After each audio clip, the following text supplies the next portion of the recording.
Salut à tous et à toutes, bienvenue sur ma chaîne, c'est Aimano et aujourd'hui on se retrouve pour une nouvelle vidéo pour le deuxième épisode de comment réussir CQCM.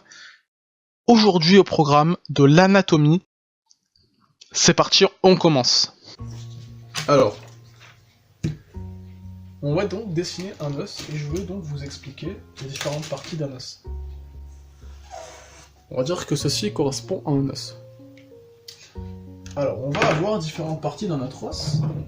Par exemple, ici, on va avoir une partie centrale qui s'appelle la diaphyse, la diaphyse.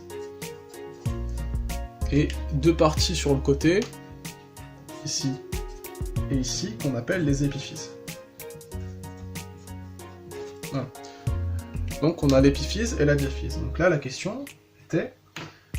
le cartilage épiphysaire recouvre les épiphyses. Alors, on sait ce que c'est les épiphyses.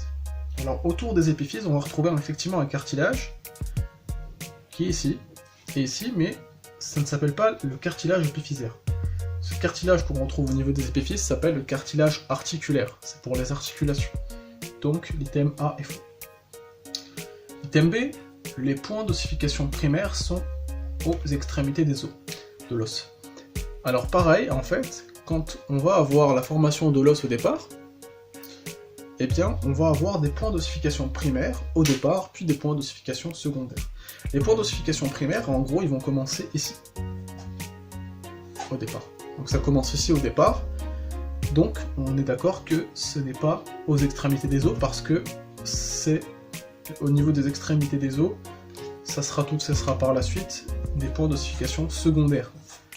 Donc au départ, en gros, la croissance des os vont se faire comme ça. Par conséquent, le point de départ, c'est le centre de l'os. Donc on aura des points d'ossification primaires qui vont venir comme ça. Puis ensuite des points d'ossification secondaires au niveau des extrémités des os. Donc si ils auraient mis secondaire, ça aurait été vrai. Mais ici c'est primaire, donc l'item est faux. Les épiphyses fertiles sont près du genou et loin du coude. C'est une phrase que le prof adore mettre à chaque fois. Alors si on sait notre cours, eh bien c'est une phrase bête et méchante, mais la bonne phrase est « Les épiphyses fertiles sont près du genou et loin du coude », donc il a inversé, donc c'est faux. Et enfin, item D, la zone hypertrophique du cartilage de croissance est la plus solide. C'est débile, mais en fait le cartilage, même si on réfléchit, le cartilage, est-ce que c'est solide le cartilage? C'est effectivement solide, mais dans l'item, il faut pas se casser la tête, la zone hypertrophique du cartilage de croissance, c'est pas solide du tout, c'est au contraire la plus fragile. La zone hypertrophique du cartilage, c'est la zone la plus fragile et non pas la zone la plus solide. Donc voilà, donc la bonne réponse c'est l'item E, donc il n'y a pas de bonne réponse. Donc toutes les propositions sont fausses. Pour le QCM 17, à propos du fémur. Alors qu'est-ce qu'on peut dire à propos du fémur? Je vais donc prendre une feuille et dessiner.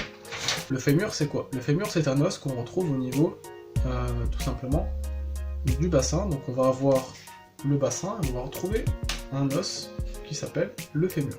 Alors je vais dessiner cet os avec vous. Alors, voici le fémur. Le fémur est approximativement comme ceci. Tac. Ça c'est la tête du fémur, le col du fémur. Hop. Hop. Alors, tac.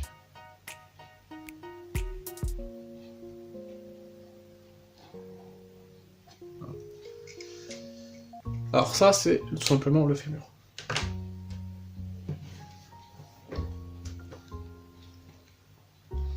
Alors je vais vous montrer ce que ça donne sur un livre d'anatomie. Et je vous montre mon livre d'anatomie, qui est là. Alors, déjà justement c'est le livre que notre prof utilise à la faculté, enfin c'est le livre de notre professeur, donc j'ai préféré l'acheter parce que les dessins qui sont dessus sont très bien faits. C'est ici, donc en gros, ça c'est les os des bras. Donc on va voir les os du pied, enfin les os du pied, les os du... C'est en gros l'os de la cuisse, c'est l'os qui se trouve ici. Donc, voilà, je descends un petit peu. Alors, c'est l'os qu'on va retrouver ici.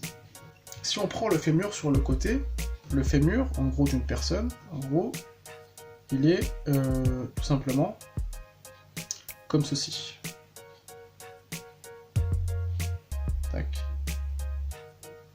Non, ça c'est ses fesses. Voilà. Ça c'est sa cuisse. Ça c'est son mollet. Et ça c'est ses pieds. Voilà.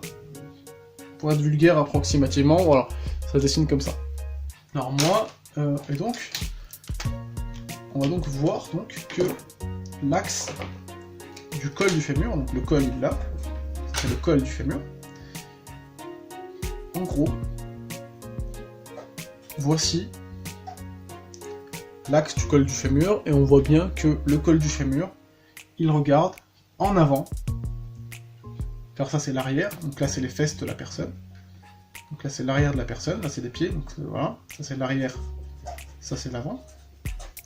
Donc l'axe du col du fémur, il regarde en avant, vers le haut, et en dedans, donc si on regarde ça, imaginons, donc ça le fémur qu'on a ici, donc le fémur qu'on a ici c'est un fémur qui est droit, donc il regarde effectivement en dedans, on voit bien qu'il est en dedans, ici on voit qu'il est en avant et en haut, donc voilà.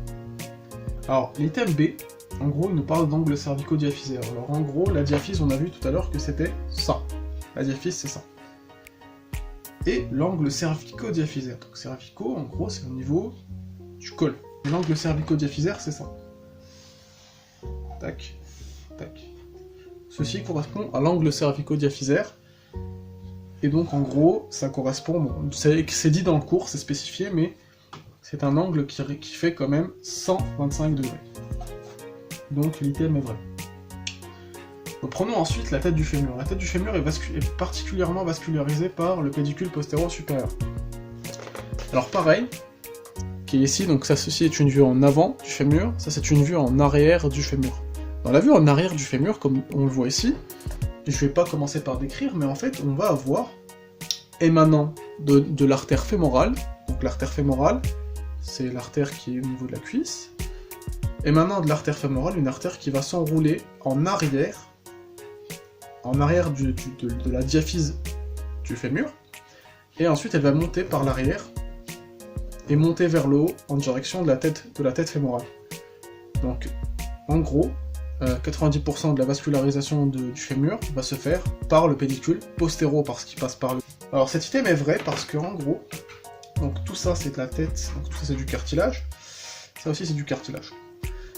Et en fait, ce qui va se passer, c'est qu'en fait, on va retrouver ici des travées en fait qui vont passer comme ça, ici, et des travées qui vont faire comme ça également.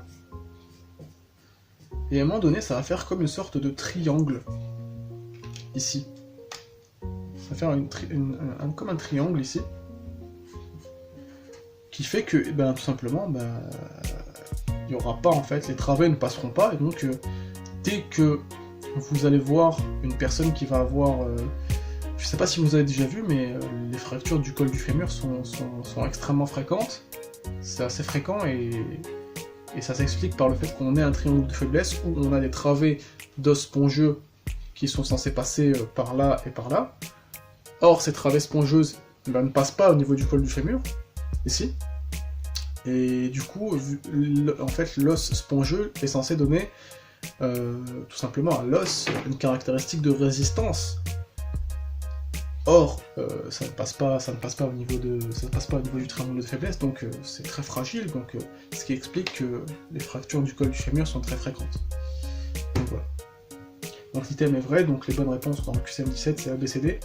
Pour le QCM18 on va aller assez vite, pour le QCM18 on va aller assez rapidement. À propos de l'humérus, l'humérus c'est quasiment le même os. C'est pas le même os, mais c'est quasiment le même os, mais au niveau du bras en fait. Au niveau du bras, au niveau du biceps. C'est là. Alors là, voilà, ça c'est l'os de l'humérus. Donc l'humérus, voilà, on voit qu'il ressemble un petit peu. Donc on va essayer de revoir la question, et là, l'humérus c'est totalement différent, il est dirigé totalement de façon différente. Si on dessine l'humérus encore une fois, l'humérus, lui, va être... On va le dessiner en grand. Tac. Ça c'est du cartilage, c'est la trochlée on l'appelle, ça c'est la zone conoïde, une zone qui raccorde cette partie du cartilage et un autre cartilage qui est en forme de demi-sphère qu'on appelle le capitulum. Tac, ça descend comme ça. Et donc, on va visualiser donc, dans cet os-là du cartilage également ici, au niveau de la tête de l'humérus. Donc ici, voilà, nous avons la clavicule qui est juste ici. Hein. Voilà. Alors, les questions ici nous disent le col de l'humérus est dirigé en haut, en avant et en dedans. Alors déjà, il est dirigé en dedans et vers le haut, ça c'est une certitude. Néanmoins, quand on met notre bras comme ceci, quand on met notre bras en avant, eh bien la tête, enfin le col de l'humérus est dirigé en arrière et pas en dedans. Le col de l'humérus, et on peut le faire si nous faisons le mouvement avec notre bras. Si on fait notre mouvement avec notre bras, par exemple on met notre bras comme ça, eh bien il est dirigé en arrière et pas en avant. Donc l'item est faux. Alors là, dans les trois items B, C et D, donc en gros dans le cours, le prof, au niveau de l'humérus, il parle de 3 nerfs. Alors on va se concentrer sur ces 3 nerfs. Donc c'est parti. On va se concentrer sur ces 3 nerfs. Alors, on va avoir, donc le prof nous parle du nerf axillaire, du nerf huméral et du nerf ulnaire. Alors avant de commencer à voir ces items, je vais vous faire un topo sur ces 3 nerfs. Commençons par le nerf, tout simplement. On va parler donc d'abord du nerf axillaire. Le nerf axillaire, comme son nom l'indique, se trouve au niveau de l'aisselle. Donc là, c'est l'os du bras, donc on va retrouver, enfin l'os du bras, du bras, au niveau du biceps. Et donc on va retrouver le nerf axillaire à ce niveau-là, au niveau du col chirurgical, ici. Et donc il va s'enrouler au niveau du col huméral, au niveau du col de l'humérus, qu'on va appeler le col chirurgical. Donc on va avoir ce nerf qui est là. On va avoir un deuxième nerf qui s'appelle le nerf radial, qui va passer comme ça. Bon là c'est l'os en avant. Si on dessine cet os en arrière, je vais dessiner l'os qu'on a ici en arrière également. Le nerf axillaire, donc A ça veut dire axillaire. On va dessiner le nerf radial qui passe au niveau de la diaphyse, qui s'entoure autour de l'humérus comme un drapeau autour de sa rampe. C'est le prof qui dit ça.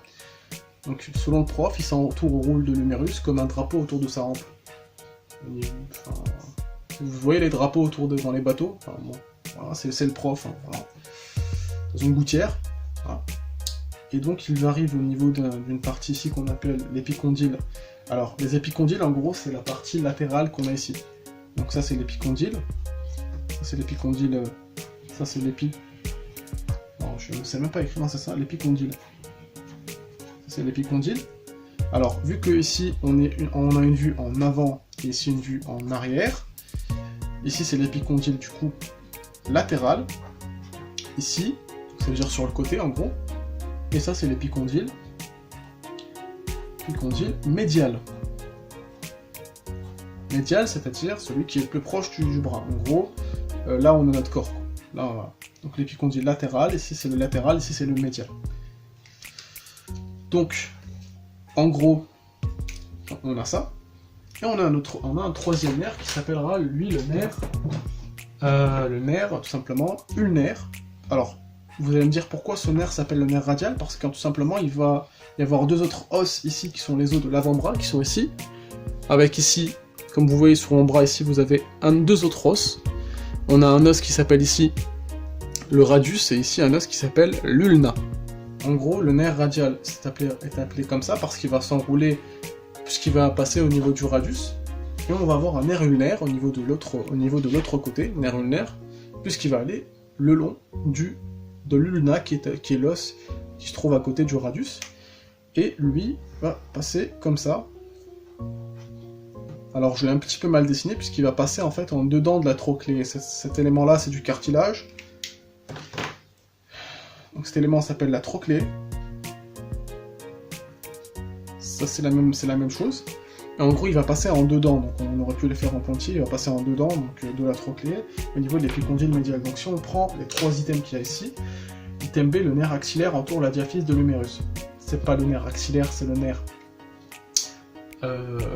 radial. Le nerf huméral entoure le col chirurgical de l'humérus pour l'item C, c'est le nerf axillaire. et pas uméral. Le nerf ulnaire passe dans une gouttière postérieure. Effectivement, c'est dans une gouttière postérieure. Au niveau de l'épicondyle latéral, eh ben non, puisque le nerf ulnaire, comme on l'a dit tout à l'heure, c'est au niveau, tout simplement, le nerf ulnaire, c'est au niveau de l'épicondyle médial et non pas au niveau de l'épicondyle latéral. Donc voilà, vous voyez un petit peu les pièges que les profs mettent. Donc voilà. C'est la fin de cette vidéo. J'espère que ça vous aura plu. Si ça vous a plu, bah, n'hésitez pas à vous abonner, commenter, partager, ça me fera toujours plaisir. Et n'oubliez pas d'activer la cloche de notification pour recevoir les prochaines vidéos. Ciao!